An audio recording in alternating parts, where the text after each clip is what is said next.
Hello everyone, welcome back to the series of video lecture on the subject English for Skill Enhancement. I am Arif Ahammed. I teach English at the Department of SNH, MLR Institute of Technology, Hyderabad. So today I will be talking about describing object, how to describe an object. Fine. So let's see the overview of today's lecture. What are the things that I am going to cover in today's lecture? How to describe objects. So basically I would be talking about the process of describing an object and then various elements of object that need to be described. Now this is very important. Normally what happens when we describe an object without giving or without thinking much about it, we tend to miss certain elements of the object which is important. So that's why we should know clearly what are the elements that must be included in the description, and also the sequence of information, like which part should be described, the order of description of different components. So these three things basically we will be learning from today's lecture. So without further delay, I'll move into the main part of the lecture. So let's see what's there. Describing an object. How to describe an object. Okay. So normally we write, or let's say when you will move into your professional career and all, you would be tasked with writing a paragraph or passage describing an object. It happens with engineering students. In your exams also you might get a question asking you to describe a certain object. Sometimes they might give the object, sometimes they might ask you only to pick the object and describe it, right? So you would be required to write basically a paragraph or a small passage. It can be more than one paragraph also. So how do you describe the object? You need to remember 5 parts of the object which must be included in your description. So what are those parts? First, you need to talk about function or usage. Okay, for which purpose do you use that particular object which you are going to describe or you are describing, and then components or parts. Certain objects might be consisting of different parts, like certain objects are made by assembling different parts or components. So components or parts. Then third part is characteristic. Now within this part there are other categories, other things also. You see, material will come under characteristics, then shape, dimensions, property, color, all the things will come under characteristics, right? Then position. So what is this? No, when you are talking about an object or when you are describing an object which consists of multiple parts, multiple components, you need to describe the position, which part is located at which position. You need to talk about that. And then lastly, you need to talk about the connection between those parts also, how those different parts are connected with each other, fine? So now let's move into each of these parts in more detail, right? So first thing was function and use. So talk about the usage of the object. For which purpose do you use the object? Now I will be also talking about language. Now remember, these are not the fixed language. These are just the type samples. You can say you can use this kind of sentence format. If you are coming up with other sentence format with correct grammatical construction and all, that is also fine. But these are commonly used sentence pattern, fine? So you can see language focus. So how to talk about the object? You can use this kind of sentence pattern. You can use like this be verb used to and then verb, or is used for and then ing. See the example here. A phrase. Let's say I'm talking about, or I'm going to describe a phrase. So I am starting my description by talking about the usage of phrase. For which purpose phrase is used? A phrase is used to keep food items fresh. So you can see is used to keep. So I am using the first sentence pattern. Is used and then to, then main verb. Is used to keep. Fine. Now second pattern, what is this? Is used for verb plus ing. So you can see the second sentence here. A phrase is used for keeping food item fresh. So you can use any one of these sentence pattern, fine, when you are going to describe or you would be describing function or usage of an object. Now let's see the next part. What was the next part? Component or parts. So write about different parts or components of the object. This is very important, right? Now see the language focus. How can you talk about different components or parts? Again, these are sample sentence pattern. If you have your own sentence pattern which is grammatically correct also is fine, but these are the most commonly used sentence pattern. You can see here, a hammer consists of or is made up of or is composed of a handle and head. See, within this sentence only there are 3 types you are getting. A hammer You can say hammer consists of a handle and a head. You can also say a hammer is made up of a handle and head. You can also say a hammer is composed of. Now this is when you describe an object like hammer is composed of, doesn't sound very good or fit, so you can just omit it. There are other sentence pattern also that you can use. A hammer has two parts. Simple. This is most simple one. If you don't want to make your description unnecessarily complicated, you can go for this simple variation of the sentence. A hammer has two parts, colon, a handle and a head. A hammer has two sections also. You can say, instead of saying parts, you can say section. You can be little elaborate. One is handle, the other is a head. This also you can say. A hammer has two parts. One is a handle, the other is a head. This also you can say. So these are all sample sentence pattern. Now they are most commonly used sentence pattern. Once again, I'm reminding you, if you can come up with any other sentence pattern which is grammatically correct, also will do. Right? Now we'll go to the next part, that is characteristic, if you remember, right? So first we did talk about function or usage. Then second we talked about different parts of the object, and then we are going to talk about characteristics of the object. So what is characteristics? Under characteristics, as I have already mentioned, there are 4 or 5 things that will come under characteristics, right? So first thing is material. So you can talk about material. Now what is material? The ingredient used to make the object. Now whatever object you are talking about, there must be certain ingredients or material which is used to make that object, right? Now let's say, for example, I'm holding this pen. Now this is, what is the material of this pen? It consists of a metal, right? In this case it's metal. So you can talk about that particular metal, right? So how do you describe the sentence pattern? Language focus. A chair is made of wood. Bread is made from wheat. According to the object, you need to find the sentence pattern. A chair is, now this is the most common one. A chair is made of wood. This pen is made of plastic or of metal.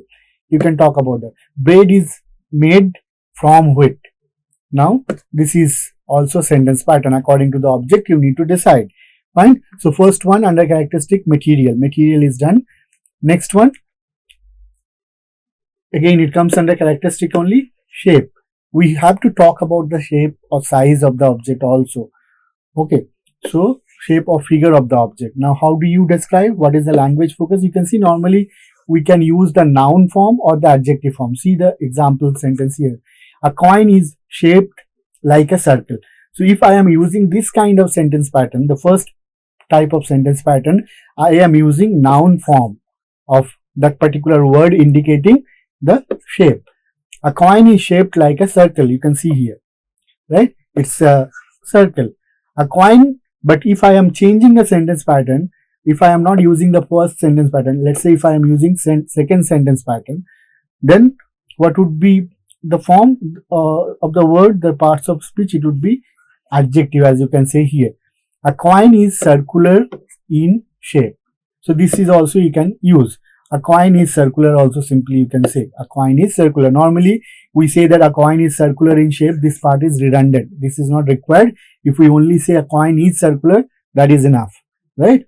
So please remember noun and adjective. Now here one important thing you need to remember.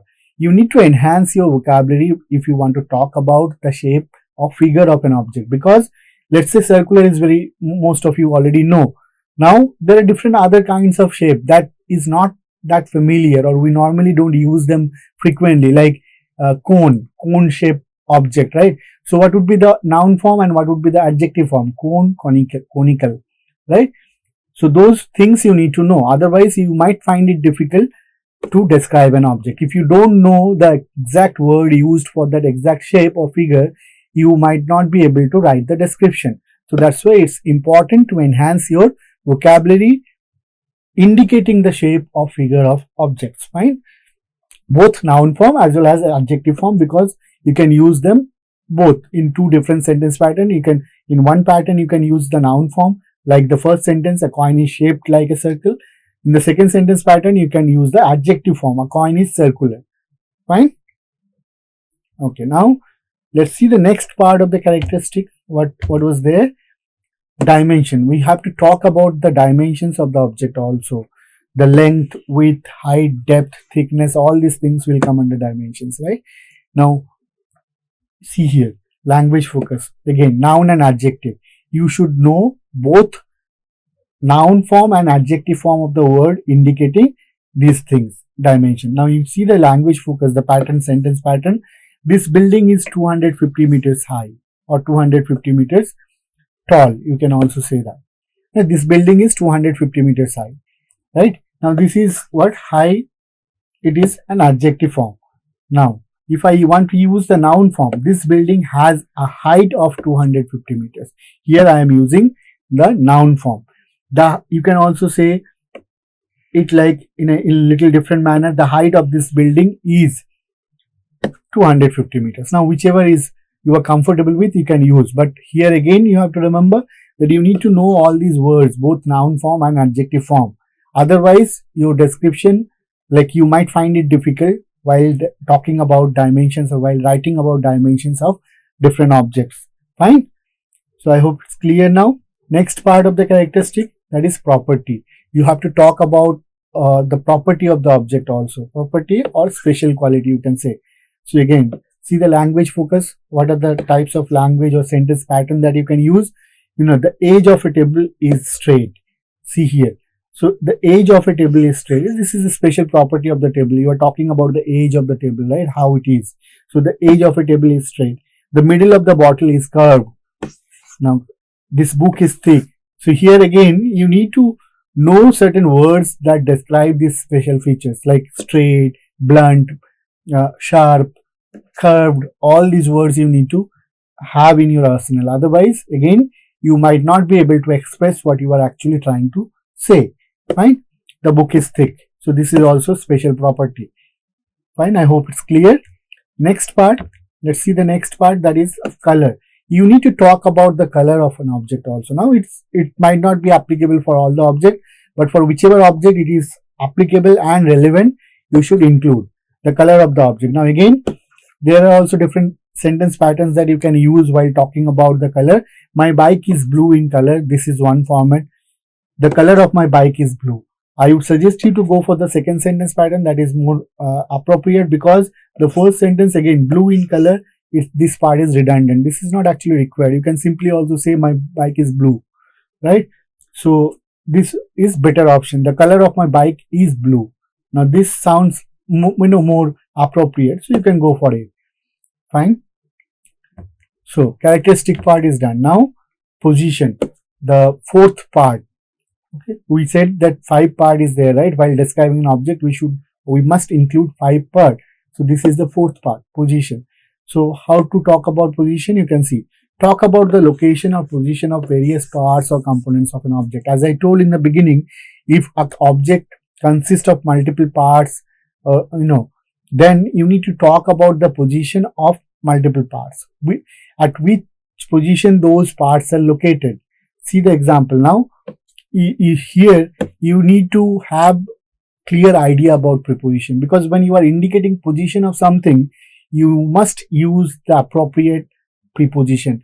If your knowledge about preposition is not complete or is not good, you might again find difficult to talk about the position of different parts of an object. So see the language focus here. How can we talk about the position of different parts? The engine is inside the scooter. You know about scooter, right?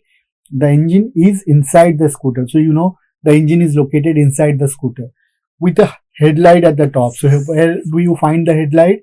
It would be at the top. The spare wheel is at the back. A scooter will have a spare wheel, right? It would be at the back. There is a petrol cap under the seat. So you can see all these are adjectives, right? Back, under, inside. If you don't have clear idea about prepositions, your description again might be misleading, or your description won't be correct. Fine. So connection between different parts. The last part, what is it? Connection between different parts. How those different parts are connected. So talk about the connection that exists between different parts or components of an object.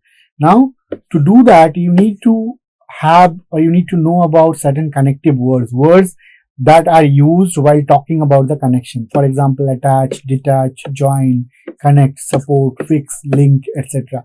See the language focus, you will understand. Here also you need to use correct preposition. If you are not careful about using the preposition correctly, you might end up giving wrong information. So you can see the language or the sentence pattern. The head of the hammer is fixed to or attached with the handle. So you can say it in two ways. The head of the handle is attached to, the head of the hammer is attached to the handle. This is one way. You can also say the head of the hammer is attached with the handle. So fixed to, attached to it. The wheel of the cars are connected with each other by the axles. The wheel of the cars are connected. So you can see fixed, attached, connected. All these words you need to know. Otherwise, you might not be able to talk about connection between different parts. Fine. So once again, I'll quickly recap what are the 5 parts. First, we did talk about function or use, right? Then in the second part, we talked about different parts or components. Then third, characteristic. What were the things under characteristics? Material, and then other things also like dimensions, color, all those things, property, all those things we did talk under this characteristic part. And then position of different parts, where those different parts are located, and then connection between those positions, right? Connection between those positions. So these are the 5 main parts that must be present while you are describing an object.